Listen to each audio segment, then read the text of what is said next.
অত্যন্ত উৎসাহব্যঞ্জক ব্যঞ্জক কথা বলার জন্য। বাড়াবো প্রাণী জামিস, গর্ব দেশ, স্বাস্থ্য মেধা সমৃদ্ধির বাংলাদেশ।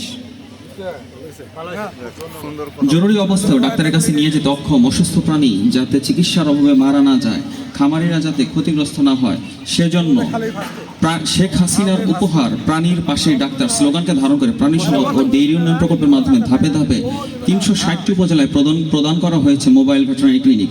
এর মাধ্যমে প্রাণী সম্পদের নবযুগের সৃষ্টি হয়। 1970 সালের অক্টোবরে সাধারণ নির্বাচনের প্রাক্কালে বঙ্গবন্ধু বলেছিলেন, অগ্রাধিকার ভিত্তিতে আমাদের বনজ সম্পদ, ফলের চাষ, গোসম্পদ, হাঁস মুরগির চাষ, সর্বোপরি মৎস্য চাষের ব্যবস্থা করতে হবে। তার চিন্তা চেতনার হাত ধরে তারই কন্যা বর্তমান মাননীয় প্রধানমন্ত্রী শেখ হাসিনার নেতৃত্বে বাংলাদেশের সকল মানুষের খাদ্য নিরাপত্তার কাজ করে যাচ্ছেন বাংলাদেশের প্রাণী সম্পদ সেক্টর। আমি এ পর্যায়ে বিনীতভাবে অনুরোধ করছি উপজেলা পরিষদের সম্মানিত চেয়ারম্যান জনাব SM জামাল আব্দুল নাসির স্যারকে কিছু বক্তব্য প্রদান করার জন্য।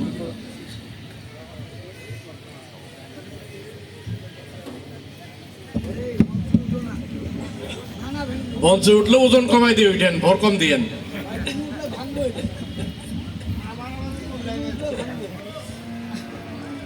প্রাণী সম্পদ অধিদপ্তর কর্তৃক আয়োজিত